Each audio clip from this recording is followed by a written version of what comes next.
मेरी तरफ तो तमाम वीडियो देखने वाले अस्सलाम वालेकुम। लो जी, मैं अज फरियाद को आया।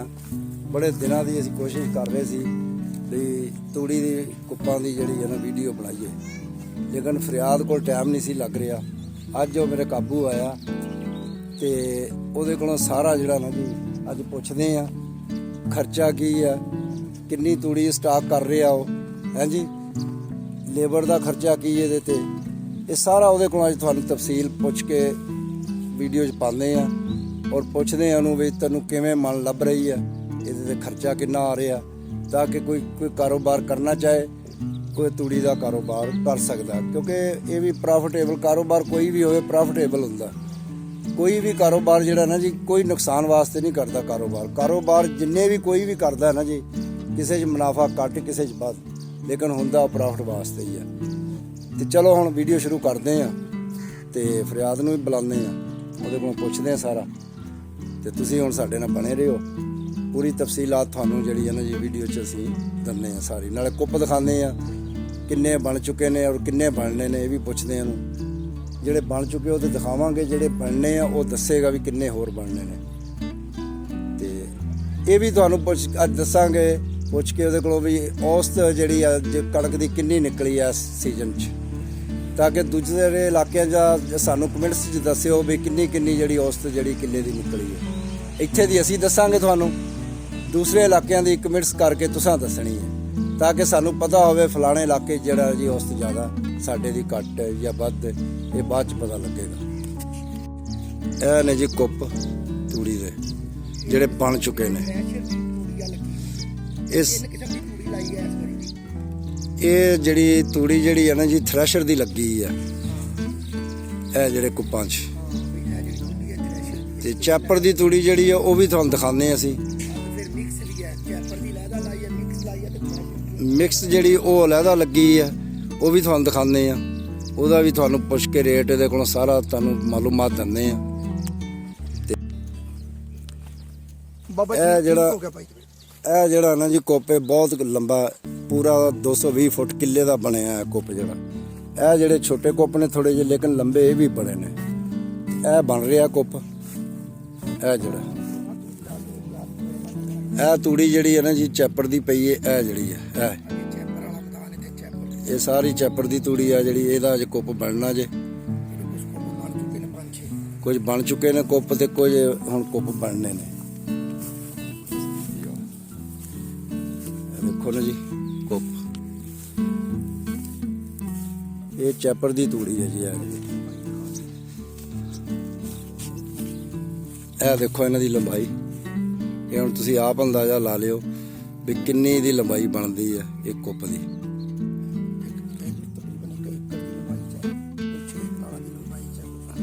ये फरियाद दस रहा जी 6 कनालां दी लंबाई है, किसी दी एकड़ दी है पूरे दी तकरीबन 200 फुट है ना ये। अच्छा 200 फुट है, यानी कि किले नालों 20 फुट घट है। हाँ जी 200 फुट की लंबाई है। 200 फुट की लंबाई दे बने ने जी ये कुप जिहड़े ने। ये सारे बराबर ने, सारे ही तकरीबन है।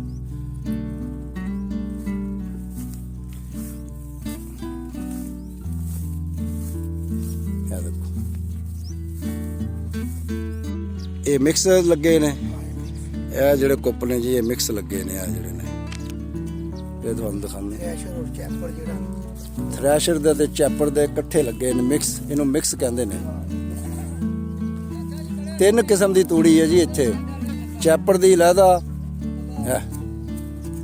इधर लेबर लगी है, कुप बनाने वाले बना रहे ने। ये लेबर आंदी जी चनेौड़ तो सारी। इत्थे वाले बंदे ते जिहड़े है ना जी नहीं बना सकते, उन्हां कोलों बनदा भी कोई नहीं है। एक मजर खड़ा जी, आ देखो देखो।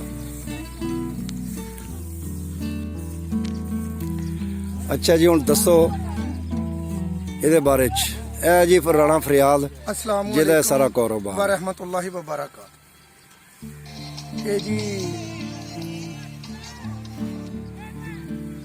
तूड़ी जिहड़ी है जी इंशाअल्लाह इस दफा जी 3 किस्म की लाई है जी। एक थ्रैशर है जी, प्योर थ्रैशर जिहड़ी हुंदी है जी, वो ਇੰਜੀ ਸਮਝ ਲਓ ਹੁਣ ਪਾਕਿਸਤਾਨ 'ਚੋਂ ਇੱਕ ਕਿਸਮ ਦੀ ਨਿਆਬ ਹੀ ਹੋ ਗਈ ਹੈ ਜੀ। ਉਹ ਤੇ ਬਹੁਤ ਘੱਟ ਮਿਲਦੀ ਹੈ। ਦੂਸਰੀ ਤੂੜੀ ਹੈ ਜੀ ਇੱਥੇ ਚੈਪਰ ਦੀ ਜੀ, ਜਿਹੜੀ ਹੁਣ ਆਮ ਮਿਲਣ ਲੱਗ ਗਈ ਹੈ ਜੀ, ਉਹਦਾ ਰੇਟ ਜ਼ਰਾ ਘੱਟ ਹੁੰਦਾ ਹੈ।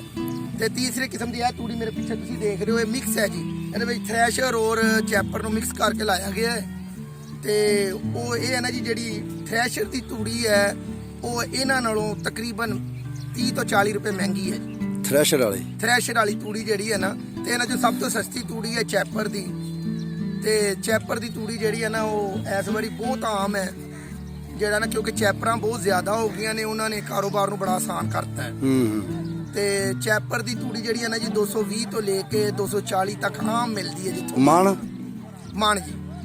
ਤੇ ਥ੍ਰੈਸ਼ਰ ਦੀ ਕਿੰਨੇ ਰੁਪਏ ਥ੍ਰੈਸ਼ਰ ਦੀ ਤੂੜੀ ਜਿਹੜੀ ਹੈ ਜੀ 250 ਰੁਪਏ ਤੋਂ ਲੈ ਕੇ 280 ਰੁਪਏ ਤੱਕ ਮਿਲਦੀ ਹੈ। ਇਹ ਤੇ ਖਰਚਾ। ਚਲੋ ਪਹਿਲੇ ਉਹ ਮਿਕਸ ਦਾ ਦੱਸੋ, ਪਹਿਲੇ ਮਿਕਸ ਦਾ ਰੇਟ। ਜਿਹੜਾ ਮਿਕਸ ਹੈ ਨਾ ਜੀ, ਸਭ ਤੋਂ ਪਹਿਲਾਂ ਤੁਹਾਨੂੰ ਮਿਕਸ ਦੱਸਦਾ ਜੀ। ਮਿਕਸ ਜਿਹੜੀ ਹੈ ਉਹ ਚੈਪਰ ਨਾਲੋਂ ਥੋੜੀ ਜੀ ਮਹਿੰਗੀ ਹੋ ਜਾਂਦੀ ਹੈ ਜੀ, ਕਿਉਂਕਿ ਹਰ ਬੰਦੇ ਦੀ ਆਪਣੀ ਪਸੰਦ ਹੈ ਜੀ। ਕੋਈ ਬੰਦਾ ਸਿਰਫ ਥ੍ਰੈਸ਼ਰ ਦੀ ਤੂੜੀ ਲੈਣਾ ਚਾਹੁੰਦਾ ਹੈ, ਕੋਈ ਚੈਪਰ ਲੈਣਾ ਚਾਹੁੰਦਾ, ਕੋਈ ਮਿਕਸ ਲੈਣਾ ਚਾਹੁੰਦਾ ਹੈ। ਇਹ ਗਾਹਕ ਦੇ ਉੱਤੇ ਮਨਸਰ ਹੈ ਵੀ ਉਹ ਕਿਸ ਕਿਸਮ ਦੀ ਤੂੜੀ ਨੂੰ ਪਸੰਦ ਕਰਦਾ ਹੈ।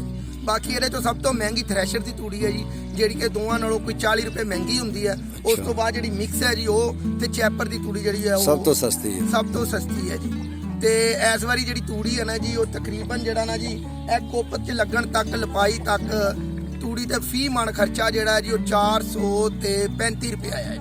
ਫੀ ਮਣ ਯਾਨੀ ਬਾਹਰੋਂ ਚੁੱਕ ਕੇ ਲਿਆ ਕੇ ਹਰ ਚੀਜ਼ ਕਰਕੇ 435 ਰੁਪਏ ਨੂੰ ਫੀ ਮਣ ਤੂੜੀ ਕੁੱਪ ਵਿੱਚ ਲੱਗਦੀ ਮਹਫੂਜ਼ ਲਪਾਈ ਤੱਕ ਨਾ। ਇਹਦੇ ਵਿੱਚ ਸਾਰੀ ਮਜ਼ਦੂਰੀ ਹਰ ਚੀਜ਼ ਪਾ ਕੇ ਨਾ ਜੀ। ਬਾਕੀ ਜੀ ਉਹ ਹੁਣ ਸਰਦੀਆਂ 'ਚ ਦੇਖਾਂਗੇ ਜੀ ਕੀ ਰੇਟ ਨਿਕਲਦਾ, ਕੀ ਬਣਦਾ, ਕੀ ਨਹੀਂ ਬਣਦਾ ਜੀ, ਉਹ ਤੇ ਰੱਬ ਨੂੰ ਪਤਾ ਹੈ ਜੀ। ਬਾਕੀ ਜੀ ਇਨਸ਼ਾਅੱਲਾ ਜੀ ਇਹ ਤੂੜੀ ਤਕਰੀਬਨ ਜਿਹੜੀ ਹੈ ਨਾ 20,000 ਮਣ ਲੱਗ ਚੁੱਕੀ ਹੈ। ਅੱਛਾ। ਜਿਹੜੀ ਹੈ ਨਾ ਜੀ ਉਹ ਤਕਰੀਬਨ ਸਾਰੀ ਮਿਕਸ ਯਾਨੀ ਕਿ ਮਿਕਸ ਥ੍ਰੈਸ਼ਰ ਤੇ ਨਾ 20 ਲੱਗ ਜਵੇ, 22 ਲੱਗ ਜਵੇ, ਇੱਥੇ ਤੱਕ ਨਾ ਜੀ। ਉਹ ਸਾਡਾ ਟਾਰਗੇਟ ਸੀ ਜਿਹੜਾ, ਤੇ ਉਹ ਤੇ 15,000 ਦਾ ਸੀ ਜੀ, ਲੇਕਿਨ ਤੂੜੀ ਤੇ ਜ਼ਿਆਦਾ ਆਉਂਦੀ ਵੇ ਨਾ, ਫਿਰ ਥੋੜਾ ਜਿਹਾ ਟਾਰਗੇਟ ਵਧਾ ਲਿਆ ਤੇ ਉਹ ਬਾਕੀ ਨਾ ਜੀ ਹੈ ਤੁਹਾਡੇ ਸਾਹਮਣੇ ਆ ਸਾਰਾ ਕੁਝ। ਅਗਰ ਕੋਈ ਕਾਰੋਬਾਰ ਕਰਨਾ ਚਾਹੁੰਦਾ ਉਹ ਜੀ ਆਪਣਾ ਉਹਦੇ ਬਾਰੇ ਚ ਵੀ ਦੱਸੋ ਨਾ ਵੀ। ਕਾਰੋਬਾਰ ਜੀ ਦੇਖੋ ਜੀ, ਰਿਸਕੀ ਹੈ, ਫਰਮਾਨ ਹੈ ਕਿ ਮਸ਼ਵਰਾ ਇੱਕ ਅਮਾਨਤ ਹੈ। ਤੇ ਉਹ ਕੋਈ ਵੀ ਬੰਦਾ, ਮੇਰਾ ਨੰਬਰ ਦੇਖੋ ਜੀ ਇਹਦੇ ਤੇ ਹੈ, ਹਰ ਬੰਦਾ ਮੇਰੇ ਕੋਲ ਪੁੱਛ ਸਕਦਾ, ਇਨਸ਼ਾਅੱਲਾ ਉਹਨੂੰ ਦੱਸਿਆ ਜਾ ਸਕਦਾ ਵੀ ਤੂੰ ਕਿਸ ਤਰ੍ਹਾਂ ਕਾਰੋਬਾਰ ਕਰਨਾ। ਕਾਰੋਬਾਰ ਬੜਾ ਬਿਹਤਰੀਨ ਹੈ ਜੀ, ਬੜਾ ਰਿਜ਼ਕ ਵਾਲਾ ਕਾਰੋਬਾਰ। ਨੰਬਰ ਬੋਲ ਦਿਓ ਇੱਕ ਵਾਰੀ ਵਿੱਚ। 0300 060 7345 0301 6755 045। ਇਹ ਮੇਰੇ ਦੋ ਨੰਬਰ ਨੇ ਜੀ। ਕੋਈ ਬੰਦਾ ਵੀ ਕੋਈ ਚੀਜ਼ ਪੁੱਛਣਾ ਚਾਹਵੇ ਉਹ ਮੇਰੇ ਕੋਲ ਪੁੱਛ ਸਕਦਾ ਹੈ। ਤੇ ਇਸ ਕਾਰੋਬਾਰ ਨੂੰ ਕਰੋ, ਅੱਲਾ ਦੇ ਹੁਕਮ ਨਾਲ ਬਹੁਤ ਚੰਗਾ ਕਾਰੋਬਾਰ ਹੈ। ਸ਼ੁਰੂ ਤੁਹਾਨੂੰ ਥੋੜਾ ਜਿਹਾ ਮੁਸ਼ਕਿਲ ਜ਼ਰੂਰ ਲੱਗੇਗਾ, ਫਿਰ ਉਹ ਅੱਲਾ ਤਾਲਾ ਆਸਾਨੀਆਂ ਖੁਦ ਬ ਖੁਦ ਬਣਾਉਂਦਾ ਚੱਲ ਜਾਂਦਾ ਤੇ ਬਹੁਤ ਨਫਾ ਬਖਸ਼ ਕਾਰੋਬਾਰ ਹੈ ਜੀ। ਤੇ ਫਿਰ ਇਹ ਹੈ ਵੀ ਸਿਰਫ ਇੱਕੋ ਮਹੀਨੇ ਦੀ ਜਿਹੜੀ ਤੰਗੀ ਆ, ਉਸ ਤੋਂ ਬਾਅਦ ਇਹਦਾ ਕੋਈ ਰੋਲਾ ਨਹੀਂ, ਕੋਈ ਰੱਫਾ ਨਹੀਂ ਹੈਗਾ। ਬਿਲਕੁਲ A1 ਵਪਾਰੀ ਨੇ ਆਪ ਆ ਕੇ ਮਾਲ ਚੁੱਕਣਾ ਹੈ। ਸਾਨੂੰ ਸਿਰਫ ਜਿਹੜੀ ਆ ਇੱਕ ਮਹੀਨਾ ਮਿਹਨਤ ਹੈ, ਮਿਹਨਤ ਦੇ ਫਲ ਹੁੰਦੇ ਨੇ ਜੀ। ਤੇ ਇਹਨੂੰ ਕਰੋ ਇਨਸ਼ਾਅੱਲਾ, ਅੱਲਾ ਦੇ ਹੁਕਮ ਨਾਲ 1 ਸਾਲ ਕਰੋਗੇ ਤੇ ਅਗਲੇ ਸਾਲ ਕਿਸੇ ਨੂੰ ਪੁੱਛਣ ਦੀ ਲੋੜ ਨਹੀਂ ਰਹੇਗੀ। ਅੱਲਾ ਅੱਛਾ। ਐਤਕਾਂ ਸਾਡੇ ਇਲਾਕੇ ਜਿਹੜੀ ਕਣਕ ਦੀ ਔਸਤ ਕੀ ਹੈ ਤੁਹਾਡੇ 'ਚ? ਸਾਡੇ ਜੀ ਕਣਕ ਦੀ ਔਸਤ ਇਸ ਸਾਲ ਜਿਹੜੀ ਹੈ ਪਿਛਲੇ ਸਾਲ ਨਾਲੋਂ ਘਟ ਗਈ ਹੈ ਜੀ। ਪਿਛਲੇ ਸਾਲ ਸਾਡੀ ਔਸਤ ਐਵਰੇਜ 40 ਮਣ ਫੀ ਏਕੜ ਹੈ ਸੀ। ਇਸ ਸਾਲ 30 ਤੋਂ ਲੈ ਕੇ 35 ਮਣ ਹੈ ਜੀ। ਉਹ ਮੌਸਮ ਦੀ ਜਿਹੜਾ ਹੈ ਨਾ ਜੀ, ਉਹਦੀ ਵਜ੍ਹਾ ਨਾਲ ਹੋਇਆ ਹੈ ਜੀ, ਕਿਉਂਕਿ ਮੌਸਮ ਇੱਕਦਮ ਗਰਮ ਆ ਗਿਆ, ਉਹਦੀ ਵਜ੍ਹਾ ਨਾਲ ਜਿਹੜੀ ਹੈ ਨਾ ਉਹ ਗੰਦਮ ਦੀ ਐਵਰੇਜ ਘਟ ਗਈ ਹੈ ਜੀ। ਉਹ ਯਾਨੀ ਮੈਂ ਔਸਤ ਐਵਰੇਜ ਜਿਹੜੀ ਹੈ ਨਾ ਉਹ 32 ਮਣ ਫੀ ਏਕੜ ਲਾ ਔਸਤ ਯਾਨੀ ਕਿ 32 ਮਣ ਫੀ ਏਕੜ ਜਿਹੜੀ ਹੈ ਨਾ ਜੀ ਉਹ ਐਵਰੇਜ ਆਈ ਹੈ। ਤੇ ਅਲਹਮਦੁਲਿਲਾ ਫਿਰ ਠੀਕ ਹੈ ਜੀ। ਬਾਕੀ ਫਿਰ ਇਹ ਹੈ ਵੀ ਇਹ ਤਾਂ ਰੱਬ ਦੇ ਨਿਜ਼ਾਮ ਨੇ ਜੀ, ਸਕਦੇ ਜਿਹੜੇ ਨੇ ਬਾਰਿਸ਼ਾਂ ਦੀ ਵਜ੍ਹਾ ਬਣੀ ਹੈ ਨਾ। ਬਾਰਿਸ਼ ਦੇਖੋ ਨਾ ਜੀ, ਸਾਡੇ ਇਲਾਕੇ 'ਚ ਹਜੇ ਤੱਕ ਬਾਰਿਸ਼ ਬਿਲਕੁਲ ਨਹੀਂ ਹੋਈ ਹੈ। ਮੌਸਮ ਗਰਮ ਹੋ ਗਿਆ, ਇੱਕਦਮ ਮੌਸਮ ਆ ਗਿਆ, ਉਹਨੇ ਕਣਕ ਨੂੰ ਬਿਲਕੁਲ ਇੱਕਦਮ ਹੀ ਜਿਹੜਾ ਨਾ ਜੀ ਉਹ ਤਿਆਰ ਕਰ ਛੱਡਿਆ। ਉਹਦੀ ਵਜ੍ਹਾ ਨਾਲ ਉਹ ਦਾਣਾ ਜਿਹੜਾ ਨਾ ਜੀ ਉਹਦਾ ਉਹ ਹੋਇਆ। ਤੇ ਬਾਕੀ ਹੈ ਜੀ ਅਲਹਮਦੁਲਿਲਾ ਅੱਲਾ ਦੇ ਨਿਜ਼ਾਮ ਨੇ ਜੀ। ਸਭ ਰਿਜ਼ਕ ਬੜਾ ਅੱਛੇ ਤਰੀਕੇ ਨਾਲ ਸਾਰੇ ਗਾਉਂ ਨੇ ਚੁੱਕ ਲਿਆ ਜੀ।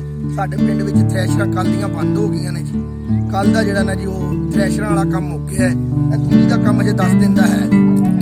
ਉਹ 10 ਦਿਨ ਇਹ ਹੋਰ ਚੱਲੇਗਾ, ਬਸ 10 ਦਿਨ ਚ ਇਨਸ਼ਾਅੱਲਾ ਇਹ ਵੀ ਮੁੱਕ ਜਾਂਦਾ ਜੀ। ਅੱਲਾ ਨੇ ਤੂੜੀ ਐਤਕਾਂ ਜ਼ਿਆਦਾ ਨਿਕਲੀ ਫਿਰ ਦਾਣਿਆਂ ਦੀ ਨਿਸਬਤ।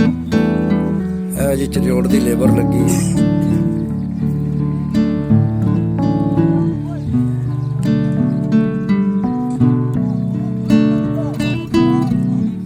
ਅੱਛਾ, ਤੁਹਾਨੂੰ ਕੋਈ ਬੁਲਾਣਾ ਚਾਹੇ ਹੋਰ ਇਲਾਕੇ ਜਾ ਸਕਦੇ ਹੋ? ਅੱਛਾ, ਲੋ ਜੀ, ਅਗਰ ਕਿਸੇ ਨੇ ਲੇਬਰ ਚਾਹੀਦੀ ਹੋਵੇ ਨਾ ਕੁੱਪ ਬਣਾਉਣ ਵਾਸਤੇ ਤੇ ਉਹ ਕਮੈਂਟਸ ਦੇ ਵਿੱਚ ਦੱਸ ਸਕਦਾ ਸਾਨੂੰ ਬਈ ਕੋਈ ਕਾਰੋਬਾਰ ਕਰਨਾ ਚਾਹੁੰਦਾ, ਤੂੜੀ ਨੂੰ ਸਟਾਕ ਕਰਨਾ ਚਾਹੁੰਦਾ, ਤੇ ਤੁਸੀਂ ਇਸ ਲੇਬਰ ਨਾਲ ਰਾਬਤਾ ਕਰ ਸਕਦੇ ਹੋ।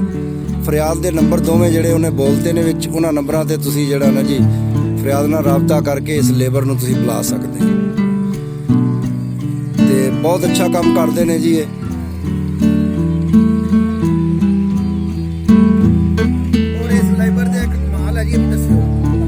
ਇਸ ਲੇਬਰ ਦਾ ਜੀ ਇੱਕ ਬਹੁਤ ਤੁਹਾਨੂੰ ਫਾਇਦਾ ਹੋਏਗਾ ਵੀ ਲੇਬਰ ਜਿਹੜੀ ਹੈ ਜੀ ਖੇਤ ਤੋਂ ਲੈ ਕੇ ਲਪਾਈ ਤੱਕ ਸਾਰੇ ਕੰਮ ਇੱਕੋ ਹੀ ਲੇਬਰ ਕਰਕੇ ਦਿੰਦੀ ਹੈ ਜੀ। ਨਹੀਂ ਤੇ ਤੁਹਾਨੂੰ ਜੀ ਲੋਡਿੰਗ ਲਈ ਬੰਦੇ ਹੋਰ ਲਿਆਣੇ ਪੈਣਗੇ, ਫਿਰ ਤੁਹਾਨੂੰ ਕੁੱਪਾਂ ਚਲਾਉਣ ਲਈ ਬੰਦੇ ਹੋਰ ਲਿਆਣੇ ਪੈਣਗੇ, ਉਸ ਤੋਂ ਬਾਅਦ ਲਪਾਈ ਲਈ ਹੋਰ, ਯਾਨੀ ਇਹ 3 ਟੀਮਾਂ ਹੁੰਦੀਆਂ ਜੀ ਇਸ ਕੰਮ ਵਿੱਚ। ਲੇਕਿਨ ਇਹ 3 in 1 ਹੈ ਜੀ, ਇਹ ਸਾਰਾ ਕੰਮ ਇਕੱਲੇ ਹੀ ਕਰਦੇ ਨੇ ਜੀ। Very good. ਲਓ ਜੀ, ਇਹ ਤੇ ਹੋਰ ਆਸਾਨੀ ਹੋ ਗਈ ਤੁਹਾਨੂੰ।